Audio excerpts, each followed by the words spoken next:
Okay, everyone. We are going to go ahead and get started here. This is the SHPO's second lecture series or course, and this is on historic tax credit rehabilitations. So we're glad that you're all able to join us today. Thank you for taking time out of your day to spend some time with us, and we hope that this presentation is useful and beneficial to you. I'm not going to go through and read these opening slides. These are just, sort of required for the AIA credits. If you signed up for this lecture with your AIA number, I'll be following up after this to see if you want a certificate as part of this course. We've got 4 learning objectives today. I'll leave this up for just a moment, let you read through those if you'd like.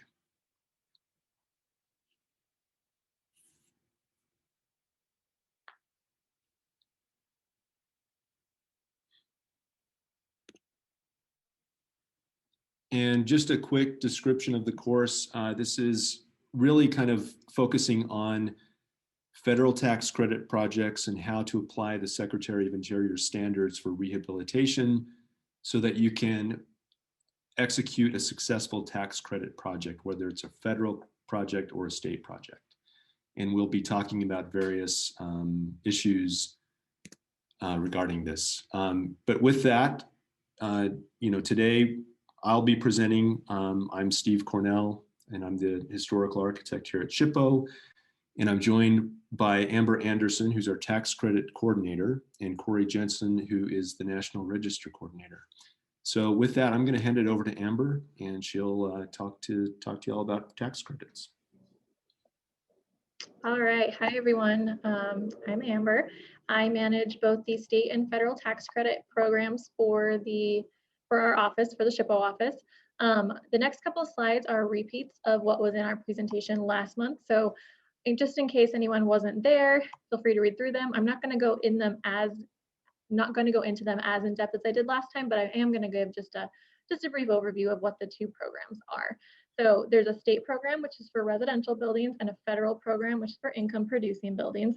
They have some similar requirements and some different requirements that we'll look at a little bit. However, if you have a building that is both residential and income producing, such as a residential rental, there is sometimes the opportunity to qualify for both programs if you meet all of their individual requirements. Each program provides a tax credit, which is better than a deduction, equivalent to about 20% of your rehabilitation costs. So 40% if you have a residential rental qualified project. Like I said, they have some differing requirements, but the 2 major ones that overlap are that the building has to be listed on the National Register of Historic Places. This is either individually or as part of contributing to a historic district.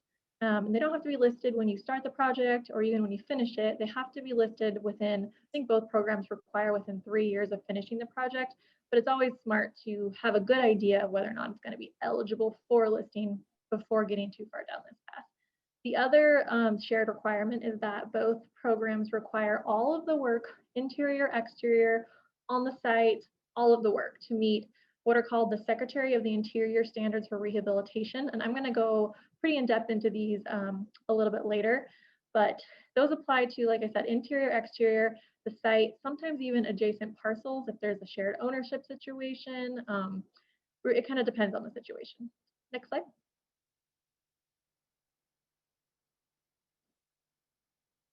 Like I said, 20% of most of your costs are how you calculate the tax credit. Here's just a kind of a list of things that do count and things that don't count. All of the work listed here has to meet the standards, but not all of it is used to calculate the credit. Pretty much anything you're doing to the building itself, though, counts, as well as soft costs like architect fees, permit fees, things like that. Next slide. So state credit, like I said, for residential buildings, you only have to be spending at least $10,000, which is unfortunately very easy to do. And then you have to spend that $10,000 within a 3-year period. You can do it a lot faster. And then there are some requirements in terms of how how you treat the building after the project is done. You have to continue to meet the standards for 3 years. Then I'm not going to get into carry forward and how that works for the tax credit itself, but there is the ability to carry forward the credit for 5 years. Next slide. Federal program. This program is actually administered by the National Park Service. So our office has final say on the state program, but the National Park Service has final say on the federal program. So our role is primarily to work as a liaison between you and a reviewer at the National Park Service to help try to get a successful application through. The amount you spend for the federal project is not a set amount. It's what's called the adjusted basis. You have to be spending at least that amount. There's a whole calculation for that. So if it's something you think that might be a good program fit for you, we can certainly talk more about that. There are 2 different options for how long your project can last, or how long of a time you can accrue costs for your project. The standard project is 24 months, but if you request at the beginning for a phased project, you can get a 60-month window. And I think the most important thing to just know about this is that your window doesn't start when you submit your application. That's often a misconception, is that if you submit the application, you've started your 24 or 60-month window and you're locked into it. And that's not the case. You get to decide that window at the end. So always advisable to get your application in sooner rather than later, even if you're not ready to start your window. You have to own the building for a few years after the project in order to be eligible for the credit. Again, you have to meet the standards for several years after getting the credit. And then the carry forward tax situation on the federal credit it's more complicated. So I'm not going to get into it. We can talk about it if you're interested though. Next slide. The application process is relatively straightforward. There's parts 1, 2, and 3.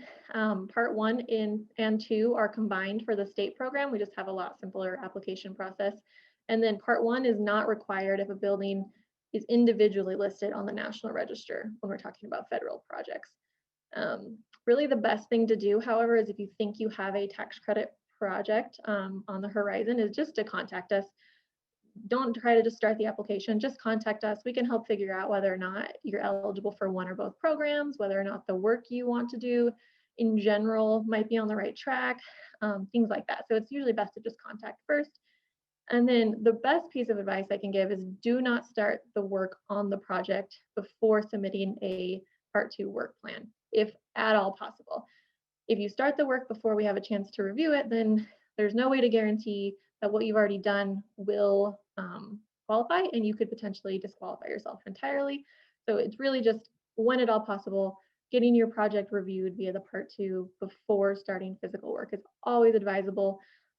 If for some reason you do have to start work before getting it reviewed, thoroughly document everything about the building before touching anything. Because if you come to us with an application and half the project's already done and you don't have really good before photographs, drawings, things like that, there's really no way for us to evaluate whether or not what you've done so far meets the standards if we don't know what you started with. So apply before, but if you don't, document.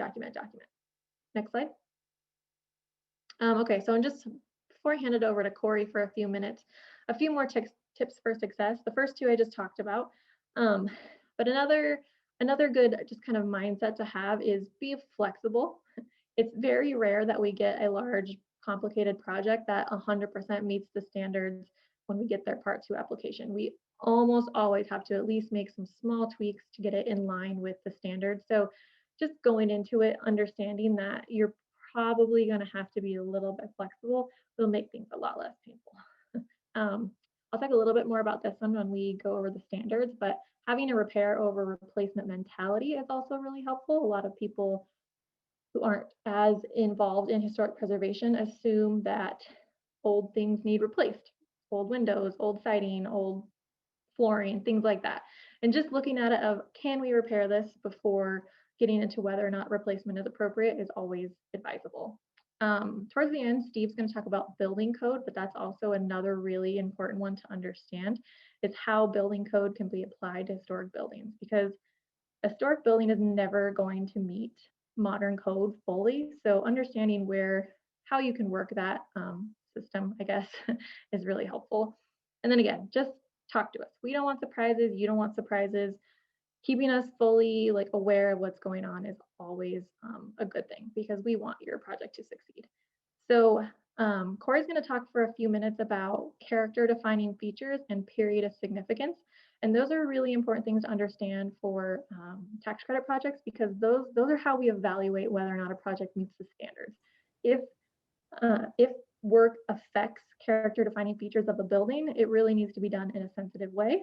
And so understanding what those are is really important, but also understanding what your building's period of significance is important, because sometimes changes that aren't original to the building will still have acquired significance over time if they fall within that period of significance. So we have to be mindful of those as well. So go ahead, Court. All right, thanks, Amber. So as she mentioned, character defining features on, especially on commercial buildings, are pretty important. On residential buildings, there seems to be more architecture to look at, as opposed to commercial buildings that may be a lot more simple. So you have to take into account what the impact of the project will be on those. Next slide, please. So what are character defining features? They are those visual aspects of the building that really stand out on the exterior as well as the interior. We'll cover both of those. So they could, especially for a commercial building, the shape could be an important part. Most commercial buildings are going to be square, boxy, and but that could also be a feature of the building. You never know. It could also have rounded sides, and I'll show some examples at the end of my presentation here. Materials are an important part. How the building was put together, its craftsmanship, that could determine character defining features.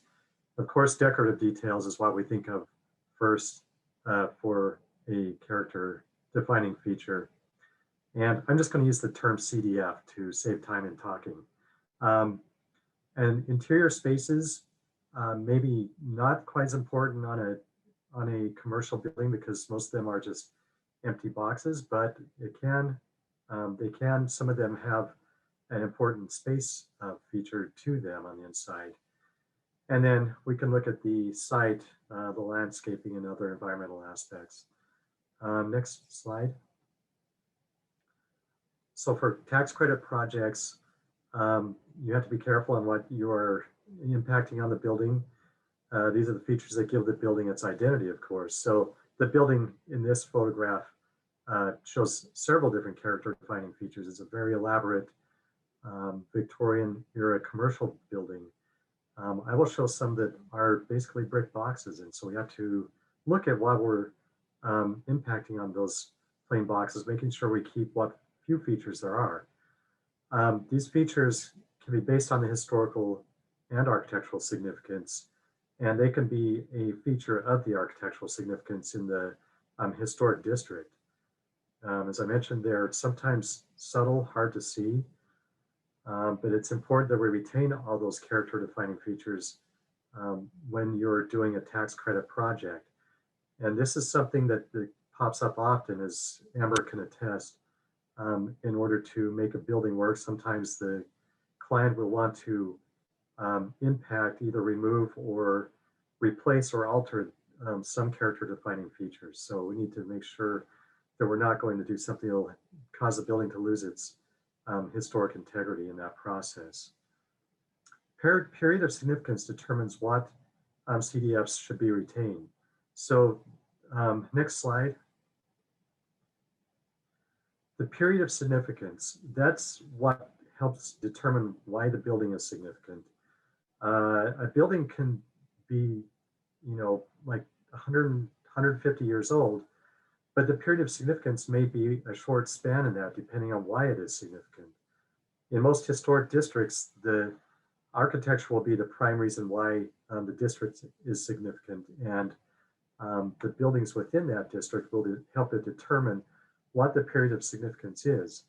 The period of significance is that period of time for which the district or the building is found to be significant, and it can be based either on the architecture or on the history, or both. So so that could be determined by a significant person or an important event, or of course the architecture, as I mentioned, impacting why it is listed in the National Register. So buildings that fall within that period are said to be contributing resources, contributing or eligible resources. Those that aren't within the period of significance would be considered non-contributing in the district. Next slide. So I'm going to talk about a few examples here. I'm showing these side by side. I'm sure you can all probably see which building this is. The one on the left is a building in that group of 3 buildings. It's the middle one. I'm pretty sure it's that middle one there. Sorry, it's the left one. This group of buildings here, some of them have been altered, some of them haven't. But in the line of, especially if you have a group of historic storefronts on a main street, most of the time you will not have the original building there just because of the way businesses were marketed. They updated their facades over time. The building on the left shows what was behind a later facade. And it's kind of hard to see, but those are panels of pressed metal that were there historically that have been covered up. But you can see the historic storefront, the windows, the clerestory windows, and the bulkheads have all been retained. Those are important features on a storefront building, what we call a one-part block. You see the building on the right-hand side of the right-hand photo is a bank that was altered over several periods in the early 20th century. The most recent were minor impacts, but the primary one that's visible there is kind of an Art Deco influence. And this building would be determined to be significant for its architecture up to that Art Deco period. So again, you have to be careful about what you're looking at for the period of significance. Next slide. I'm showing something here, the shape of the building that might not be so obvious at street level, but when you look at it from above, you can see that at one point, these 2 buildings were impacted by railroad sidings that are no longer existing. However, the construction of those buildings to meet the railroad siding are an important aspect of their architectural character defining features. The curved wall that would help the tracks move along the sides so they could load, either load freight onto the cars or allow the freight train to go through to the back section of this. So the curvature of those walls can be an important character defining feature. And of course, we can see on both of these buildings that the one on the left still retains its historic appearance. The one on the right has been altered with newer attachments on the front. So even though it retains the curved wall, the additions on the front of this have caused it to be a non-contributing building in the warehouse district in Salt Lake. Next slide. This building shows a little more elaborate brickwork on the front with the corbelled inset bays for the 2 window bays there. So the brickwork is considered a character defining feature. Windows, because of the large window openings on this, windows play an important function for, especially for warehouse buildings, as they were sometimes the only really architectural element on the building. You can see that this one's had the multi-paned windows replaced with single pane reflective glass, which takes away a lot from the architecture of this building. With any tax credit project, windows are probably one of the prime features that you'll look at and what will determine whether it would meet the standards or not if those are replaced. Next slide. Again, in this one, a fairly plain brick box from early to mid 20th century. The windows on the side of this are all glass block, and they are one of the architectural elements that would be considered a character defining feature. Other than that, there's not much on this. So the windows play an even bigger role because there's not a lot of other architectural adornment on this, even on the facade, which is hard to see in the shadow here.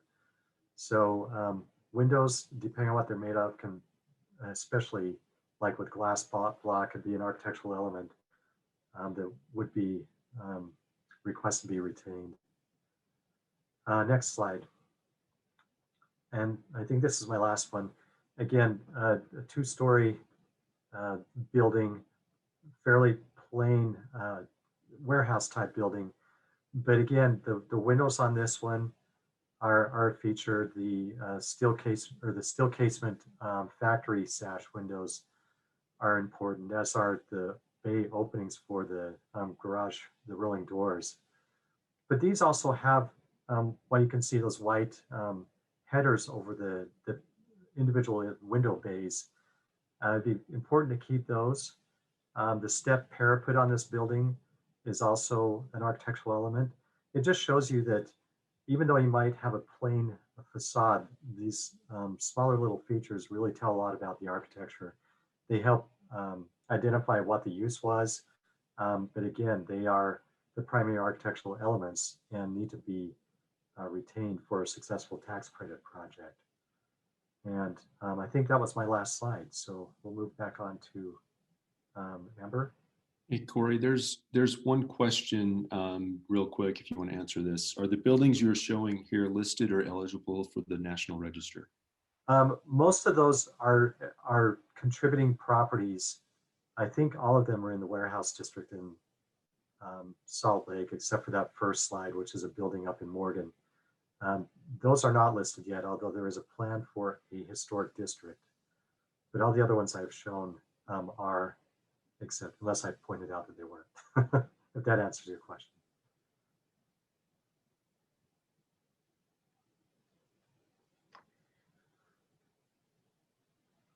Do we want to answer the next one? Sorry, there's one more question. How do you determine if modification itself is historic? Again, this goes back. So whether it's in historic district or nominated individually, it just depends on if the nomination took into account that time period that those changes were made. So of course, if the modification was made within the period of significance, it would be determined that it was significant in its own right. If alterations are made outside of the period of significance, it would just depend their impact on the overall architecture of the building, whether it would be considered contributing or non-contributing in a historic district.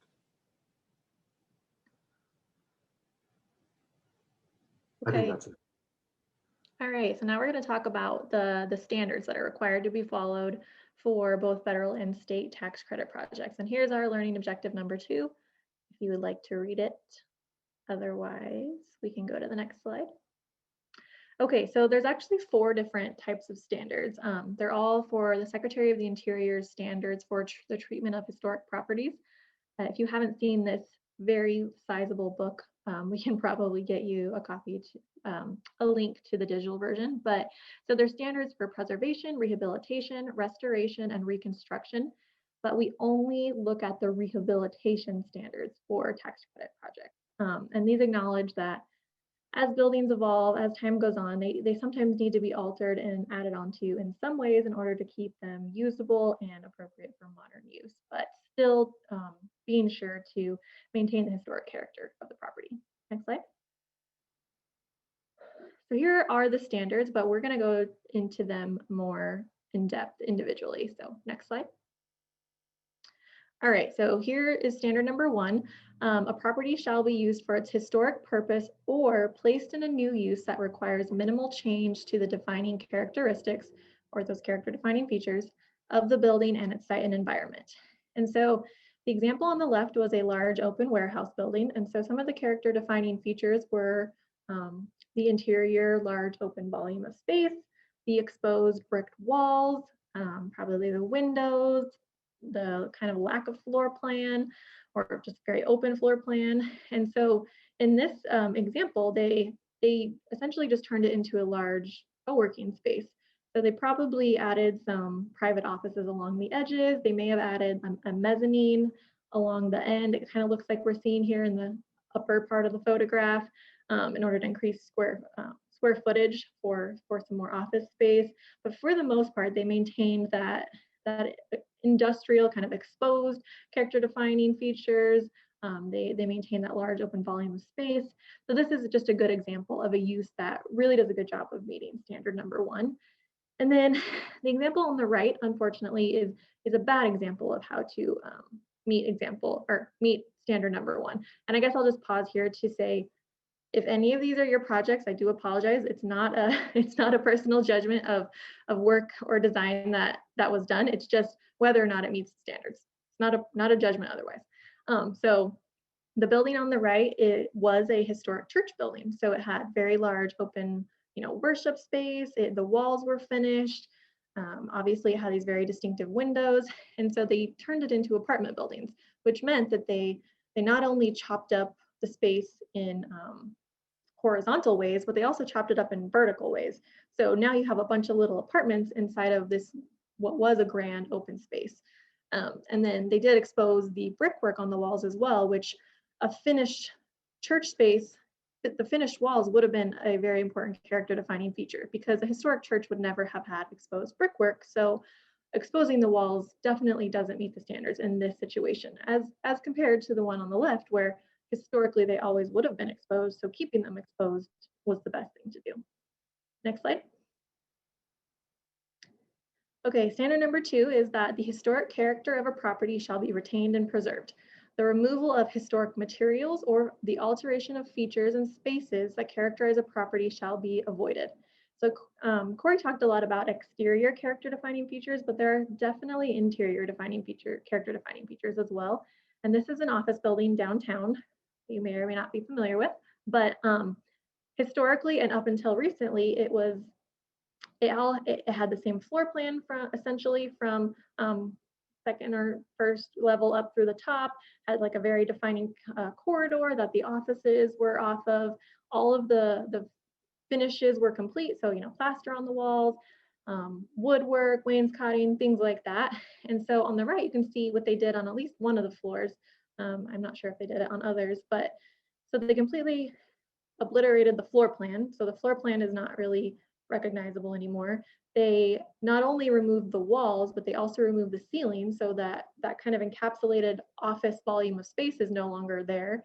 It has more of an industrial feel, which it never would have had historically. They exposed the brickwork, which is not the character of a finished historic office space. It just isn't.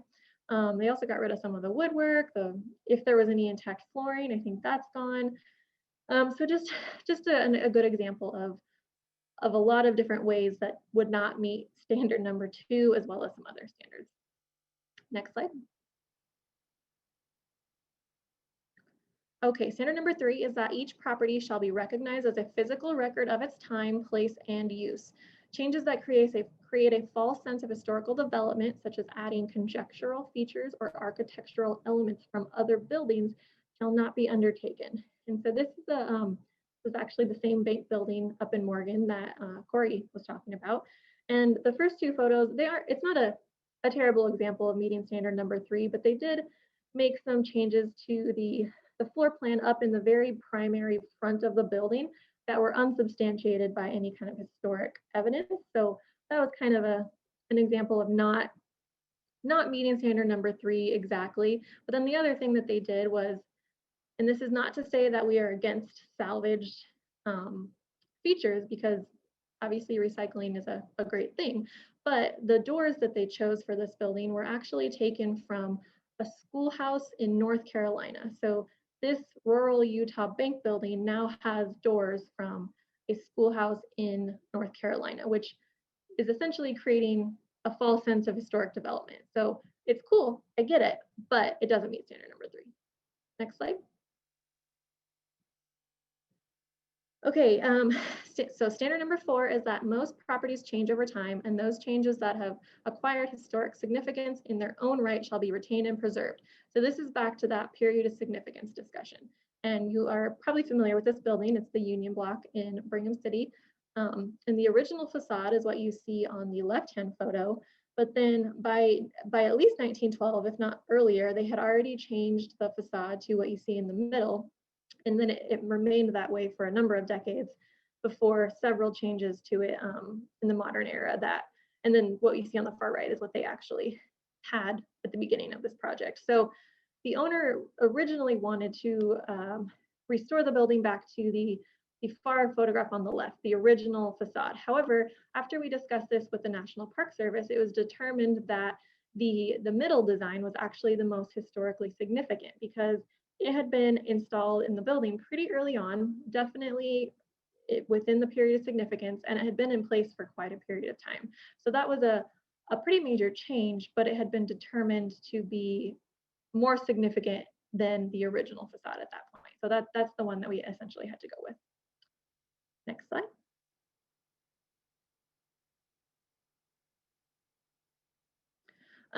Standard number 5 is that distinctive features, finishes, and construction techniques or examples of craftsmanship that characterize a historic property shall be preserved. That you might recognize this building. It's downtown Salt Lake in the warehouse district. And the original facade on the left, which was there about, I think, a year ago, was actually a pretty decent example of an Art Deco kind of 1930s design. And so the owners, I don't know if they didn't quite understand that or if they just preferred the look of exposed brick, but they felt that removing the stucco, and actually it looks like they took off part of the top of that very vertically oriented entrance bay. They removed that as well, but they felt like that made more sense to their project. However, in doing that, it really removed the original purposeful Art Deco design of the building, because initially it was, stucco is a very popular thing in that type of architecture, having very vertically oriented features like the entrance was, even the scoring, the windows, all of that was pretty intentional from what we can tell. And so the way that they changed it, it didn't meet the standards because it removed those distinctive finishes and altered distinctive features. So just not a good example of meeting standard number 5. Next slide. Okay, so this is back to that repair over replacement mentality. Standard number 6 is that deteriorated historic features shall be repaired rather than replaced, but where the severity of deterioration requires replacement of a distinctive feature, the new shall match the old in design, color, texture, and other visual qualities, and if possible, materials. And then if you are replacing a feature that no longer has a historic feature in it, so if there were replacement windows and you wanted to take it back to something more historically appropriate, that needs to be substantiated by some kind of documentary, physical, pictorial evidence. So we see this a lot with windows. A lot of people just want to replace their windows, and we always encourage you to figure out whether or not they can actually be repaired. This happens with a lot of different types of wood features in general, actually, but historic wood windows were meant to be repaired. Like, as long as they were taken relatively well care of, they are often repairable. So we always encourage people to look into that first, figure out if that will be cost prohibitive. But then if they do have good documentation that replacement is necessary, then we do need to look at some very specific details about the replacement product. So we would need detailed drawings of the existing historic windows, as well as detailed drawings of the proposed windows, so that we can evaluate whether or not the proportions of the rails, the styles, the muttons, the mullions, all of that, whether or not those are a good match, as well as molding profiles and things like that. Next slide. All right, standard number 7 is that, yes, I agree with John. Let me read the whole comment first. So a lot of people also have the, as John pointed out, have the misconception that, well, the understanding that historic wood windows are terrible for thermal properties. And if they're unrepaired, then certainly they will be very leaky. If they have been repaired, that will help a ton. There's also other options such as putting in weather stripping. We always encourage, if you can repair the window, to investigate interior or exterior storm options, because that can really improve the thermal capacity of the window. So just removing the window in general is usually not what we would advise, because there are a lot of options to consider in terms of improving thermal efficiency, as well as operability and things like that. I think I just answered your question, Andrew. Okay, so Standard number 7, chemical or physical treatments such as sandblasting that cause damage to historic materials shall not be used. The surface cleaning of structures, if appropriate, shall be undertaken using the gentlest means possible. So what we see here are two not good examples of this. The picture on the left shows a building that has been sandblasted. I would assume to remove paint, which is a pretty common practice, but it's really, really bad for historic masonry, particularly brick, because historic bricks were fired in a way that made their outer layer a protective coating, and the inner layer was softer, just by the way that they were created. So when you sandblast a historic masonry building, you essentially get rid of at least part of that protective coating. And so now the interior softer portion of the brick or masonry unit is exposed to the elements in a way that it never would have been historically. And weather can get in, water, more debris, different types of biological materials. It really degrades the integrity of the brick. So it's highly, highly not recommended. There are safer ways to remove brick. And then on the right, we have an example of using an inappropriate mortar. So in historic masonry, the mortar was designed to be the sacrificial element. So masonry will always get water into it. It just will. You obviously don't want a leaky building, but you can't waterproof it either, because water will get in through the outside, the inside, the ground, the sky, it will get in. So you want the mortar to be the sacrificial element because the masonry unit needs to be able to expand and contract as humidity levels change. And so if you have a mortar that is way too hard, such as just like a high concentrated Portland cement, then when the brick goes to expand and contract, the brick then becomes the sacrificial element. And you have issues like what you see on the right-hand side here. So using the most appropriate type of treatment is really important. Next slide. All right, standard number 8 is about archaeological resources. If you encounter them, an effort should be made to protect, preserve them, and if they have to be disturbed, mitigation measures shall be undertaken. This is not my forte, it's not Steve's, it's not Corey's. However, we have highly capable, very helpful, intelligent people on our staff that are archaeologists. So if this comes up, we would absolutely direct you to them. Next slide. All right, the last two standards, Steve's gonna do a lot bigger of a deep dive into these, so I won't really go into them, but essentially the idea is that with new additions, exterior alterations, new construction, things like that, the goal is to not hurt the historic building, but also to not detract from it. So new things should be differentiated from old. We don't want fake old, but they also should be compatible so as to not distract from the historic building. And they should also be done in a way that if removed in the future, the historic building would not be extremely damaged. All right, next one. I think we're going to Steve now. Oh, actually, so I think we'll get this presentation to you later, but these are some really good resources to use when designing the tax credit project. So I've linked some of them here, but a really good one is just the bottom one, preservation by topic. If you go to this, essentially it's just alphabetical order. If you have a question about masonry, you can go to M, and then there's just a ton of articles on like different types of advice on how to repoint masonry, how to weatherproof it, things like that. So these are really helpful. Okay, thanks, Amber. So yeah, I'll be talking about kind of some general rules to be thinking about when you're designing additions to historic buildings. Keep in mind that the addition itself is not eligible for the tax credit.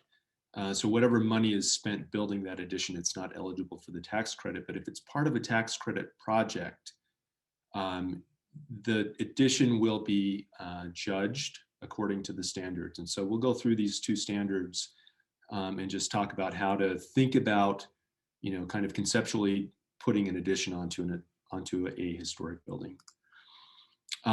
This is a great addition in my mind. I don't know that it would meet the standards, but I just love this image of the Solomon Guggenheim Museum in New York. And, it's obviously a building designed by Frank Lloyd Wright. The addition was designed by Gwathmey Siegel, and it's a huge addition onto this, otherwise fairly, compact building. But it really is not distracting as an object from that original, very iconic building. And so, you know, that's kind of the goal that we want to communicate to you today, is that, you know, whatever you do, it should play a secondary role. And when you're thinking federal tax credits, think very conservatively. You know, it doesn't matter what you like or dislike, they're going to want something that's fairly conservative in appearance when they're looking at this for federal tax credits. So I'll be talking about the Rio Grande today and just kind of going through some examples of how maybe one would think about adding on to the Rio Grande. So this is a building that was built in 1910. It was built by the Denver and Rio Grande Western Railroad at a cost of $750,000, which is a steal. It was designed by Chicago architect Henry Schlacks. And this is obviously the building that we are housed in, we're officed in, and I'm actually in the building right now. But I wanted to just quickly, and pardon the very primitive graphics, this is meant to be a conceptual diagram, and so I hope that's how you'll take it. But just to go through a little bit of vocabulary, when we talk about historic buildings, we talk about a primary facade, and in this case, it's the east facade.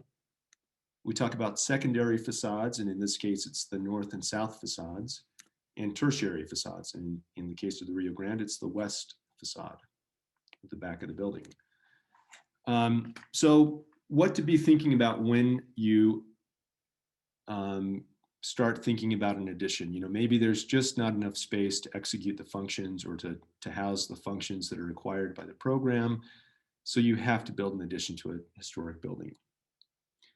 So what we kind of want to talk about is where to put that addition initially. And like I said, putting it on the primary facade is not going to get you the tax credit. So we're thinking about secondary and tertiary facades. And in this example, really the secondary facade is the most opportune place to put the addition, just because the tertiary facade really is kind of a copy of that primary facade on the east side. So here's where we start. We put an addition on the secondary facade, you know, and it kind of mimics, you know, the overall building profile and building shape. What we want to do though is we don't want to cover, you know, historic materials. So this addition that I'm showing is kind of, you know, butting up right against the historic building. Really, when we're talking about adding to historic buildings, you know, we're implying that, you know, there's going to be minimal change to that original building, minimal change to the primary elevations, the exterior features that distinguish historic buildings and can be seen from a public right-of-way should be maintained. So again, that's why we're kind of putting this on the secondary facade. This one's a little bit oversized, so, you know, some rules that we generally try to talk about is, you know, the addition should be, you know, reduced in size. It should sort of play a secondary role to that historic building. So just keeping the addition smaller in proportion to the size of the overall historic building.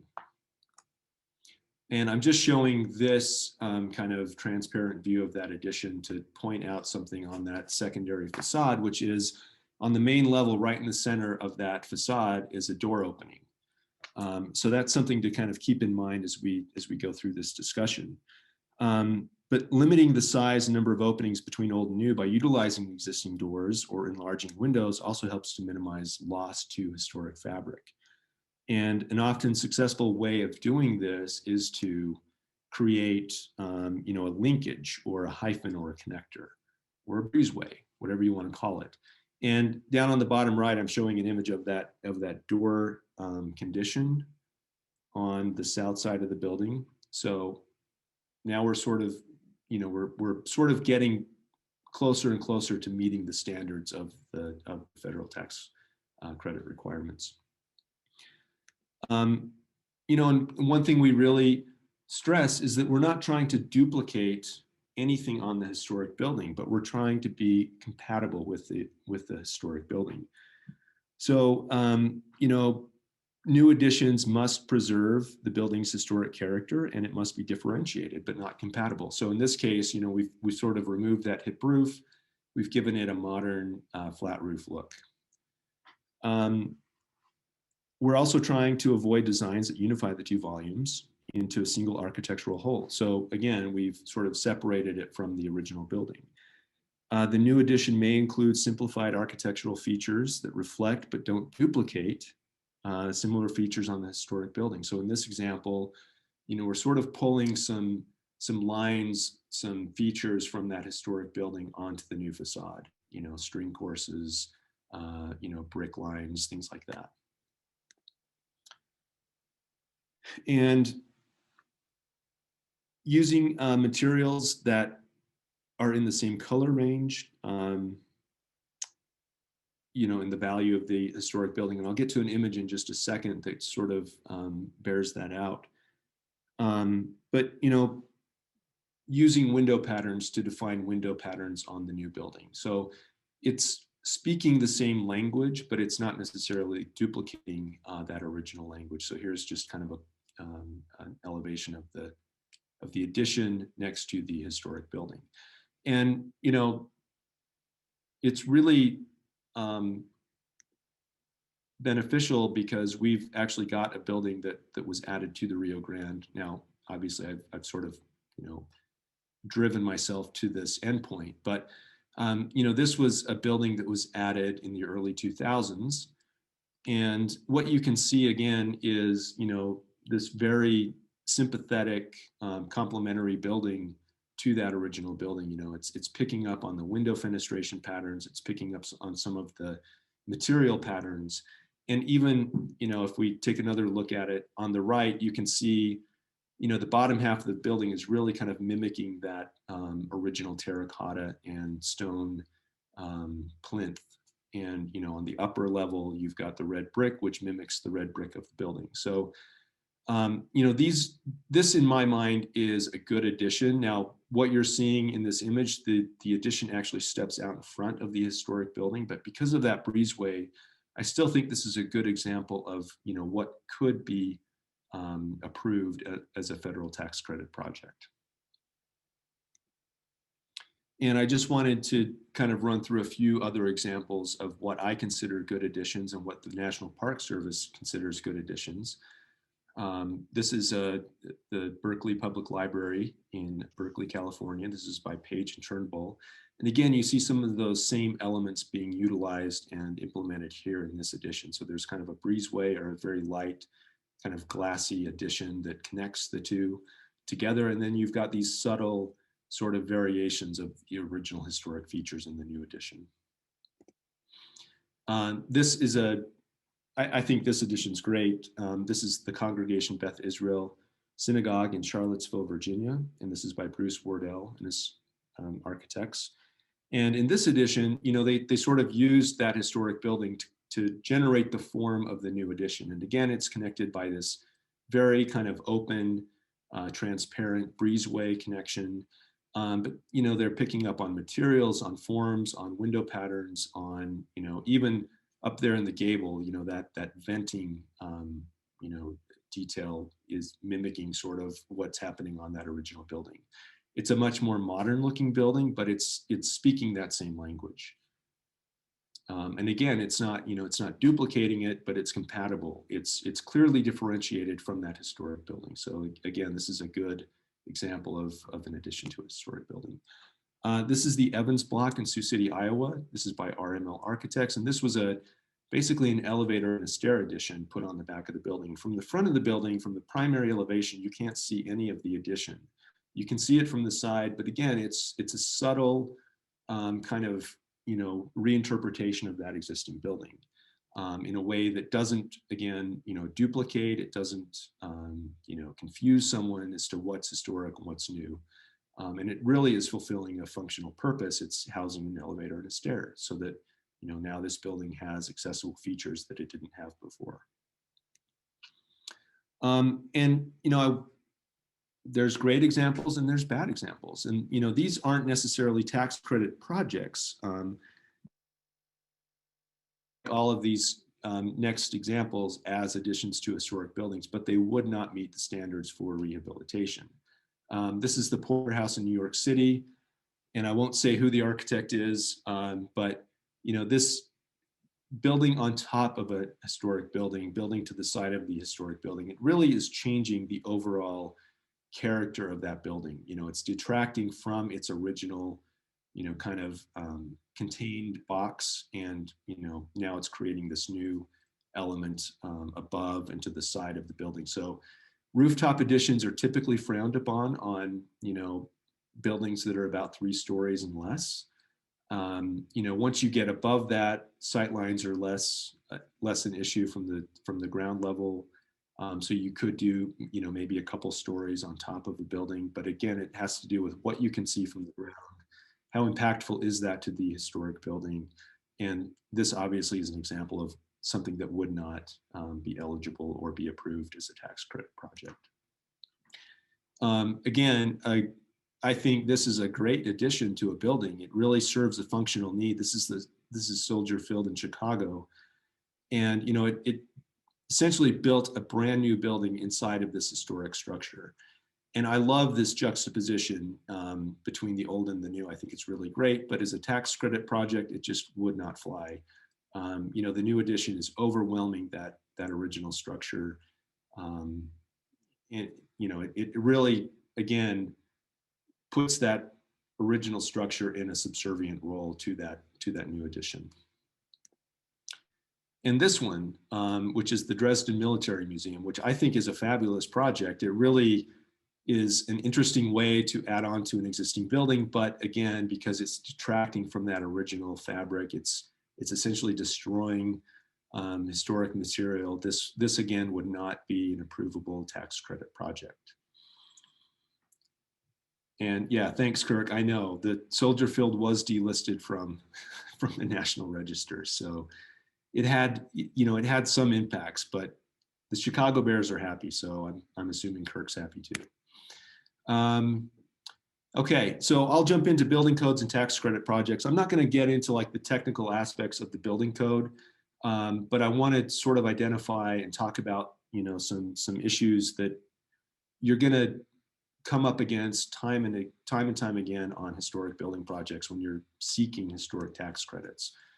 Building codes, we use the IBC and the IEBC, but the most common issues that you're going to confront are energy efficiency, accessibility and egress, and structural and seismic issues, especially here in Utah. And we're speaking of that, we're coming up on the anniversary of the earthquake.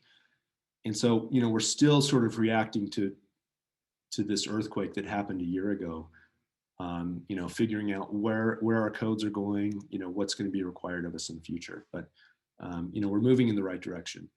The National Park Service has put out 3 really in-depth and helpful briefs on, these 3 topics: making properties accessible, seismic rehabilitation of historic buildings, and improving energy efficiency. And I will, we'll share this presentation out with everyone at the end of this, and those links will be provided.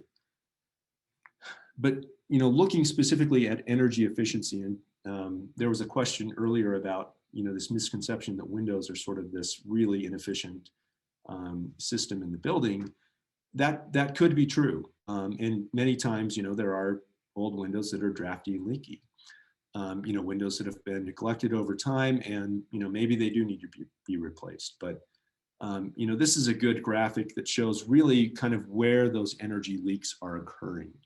And the biggest issue is floors, walls, and ceilings. The windows are a minor, they play a minor role in that energy leakage. So you've got to think about the building as a whole. What are we doing? Where are we getting the most intensive impact in when we improve the building? And it's really going to be floors, walls, and ceilings. Jumping now to accessibility, this obviously is a big issue with every historic building, but improving accessibility should really be based on the following priorities, which are making the main or prominent public entrance and primary public spaces inside the building accessible. including a path to the entrance. So, from an ADA accessible parking stall through into the primary public space of the building. You want to provide access to goods, services, and programs. If there's a library, and there are a lot of Carnegie libraries in Utah that are awful when it comes to accessibility, because it's typically a kind of a split entry entrance, and so getting up to the to the reading room or the collections room is difficult. So being able to provide access to those goods and services is important for historic buildings. Providing accessible restroom facilities. We've all been in historic buildings where the restrooms are, too tight almost to even walk into. We were on a project, looking at a project this week down in Cedar City, and the sink almost, denied access to the toilet. It stuck so far out into the room. So it was really, really an odd layout. So providing accessible restroom facilities is one of the most important things you can do on a historic project. And creating access to amenities and secondary spaces. And I'll quickly kind of go through, this is an example again in Charlottesville where I went to school, but providing in historic building projects, providing low impact, kind of subtle, discrete accessibility options. And in this case, it's sort of hidden into the landscape. It's not that visible when you look at the buildings as a whole, but it really is making this site accessible to all patrons that come there. And talking about ramps into historic buildings, we don't want the ramp to be front and center. We want it to be subtle and discreet and kind of hidden again. So there are ways to do a ramp in so that it meets the functions of the code, meets the criteria of the code, but really doesn't impact in a negative way that historic building. And so on the left, you have this sort of, this ramp that's sort of hidden behind shrubs. In the middle photograph, these are actually wheelchair lifts that sort of sink into the ground and disappear entirely. And those are expensive ways to provide accessibility, but sometimes those are the most appropriate ways to do that. And then just jumping to structural, we all know that we're in a pretty high seismic zone, and you can see, Utah's got the red color there on the map along the Wasatch Front. But there is a really good preservation brief, Preservation Brief 41, which really kind of goes into depth on, this seismic rehabilitation. And I'm not going to go into a lot of detail here, but there are many, many ways to perform a seismic upgrade on a historic building. And this is a wine cellar in Napa, California, and it's a stone building. Stone's exposed on the exterior and the interior. And so, performing a seismic upgrade in a high seismic zone, in this case, what was done was what we call center coring. And, there's a couple of methods to carry this out. One is to, do what's called a dry core. And, the drill basically, drills down from the parapet to the foundation and pulverizes the stone or the brick or whatever material it's going through and sort of sucks it out at the same time. It doesn't impact any of the, finishes on the walls. It's a fairly accurate, system as well. When we did Ogden High School, I think the deviation on the drill head was about 1/8 of an inch from, a 65-foot high wall from the parapet to the foundation. So it's very accurate. It's a great method. It's just that it's very expensive.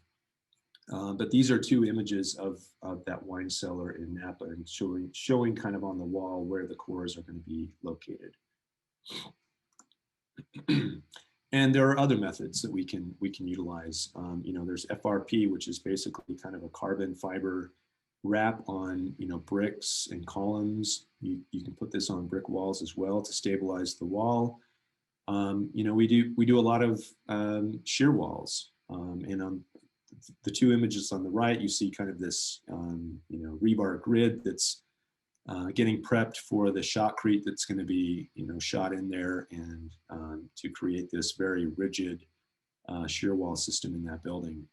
The one on the image on the bottom right is, another way to execute a shear wall system. This is basically a heavy gauge stud system that's attached to the walls, and then over the top of that, you would put a diaphragm of plywood sheathing. So a number of ways to execute these, structural upgrades. The point I want to make, though, is, depending on the importance of the features that you're seeing on the inside or the outside will help you to kind of cater your project to what method of upgrade you need to make. You don't always have to meet 100% of the code. There are some, there's a little bit of flexibility in the IEBC, but using the appropriate methodologies to upgrade the structure is very important in historic buildings, and could potentially either help your tax credit project or undermine your tax credit project. So with that, Amber, we're just at time. Do you want to run through this quick? So why don't we break for questions if people need to get going, but then I can come back. We have a few more slides for a case study, but if any of you want to ask a question real fast, if you need to leave, how about we do that? And then we'll, for who can stay, we can finish up the case study. So any questions, and feel free to unmute yourself and ask the question.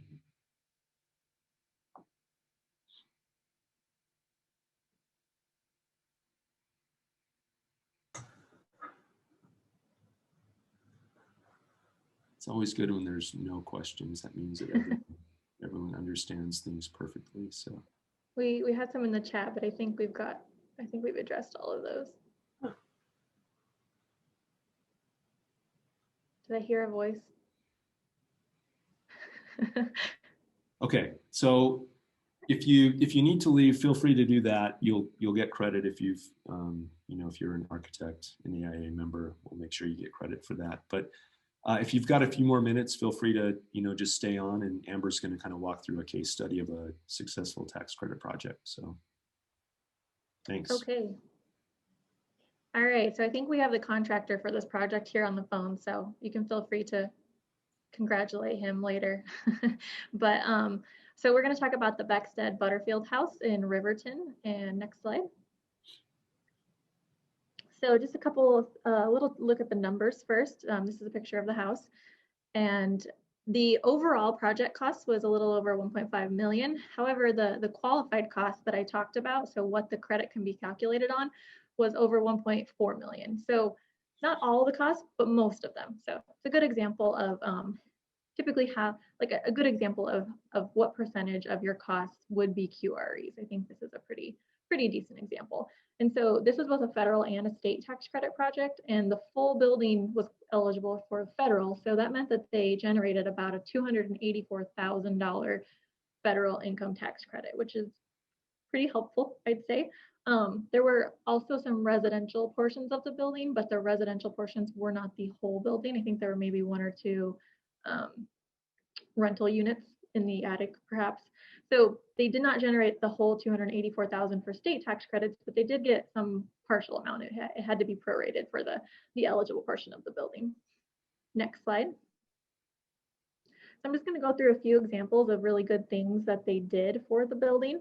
Here you can see that they really did a nice job with the porch. They replaced the roofing with a compatible roofing. They reconstructed a chimney based on historic evidence.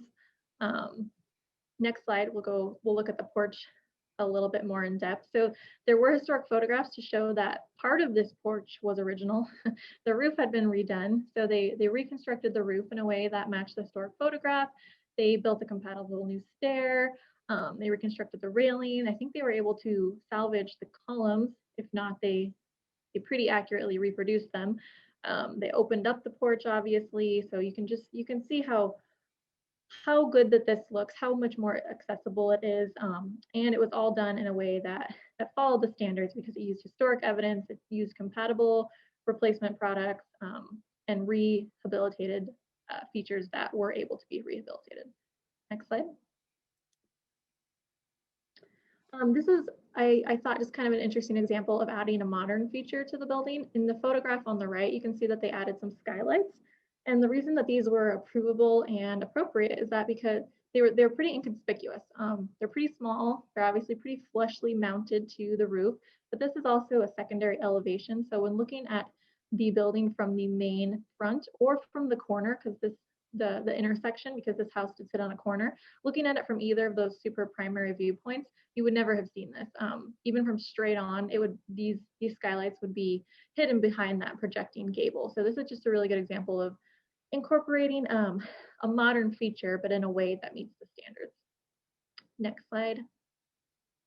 The interior, the main staircase, had been pretty heavily altered. I think the shape was probably the original, but other than that, it was pretty changed. So what they did, they didn't have historic photographs of what the original would have looked like, but they recreated something that would have been appropriate for this period and type of building. So I think that turned out really well. Next slide. Here's some additional interior photographs. Pretty drastic change. They kept a lot of the historic woodworks, like the baseboards, the window casings, and they reproduced parts of them in areas where they had gone missing. So you can see in the lower left-hand photo, the windows had been changed with a shape that didn't really fit. I believe the part of the casing was either never there or it was removed. So they replicated that based on the historic casing in other parts of the house.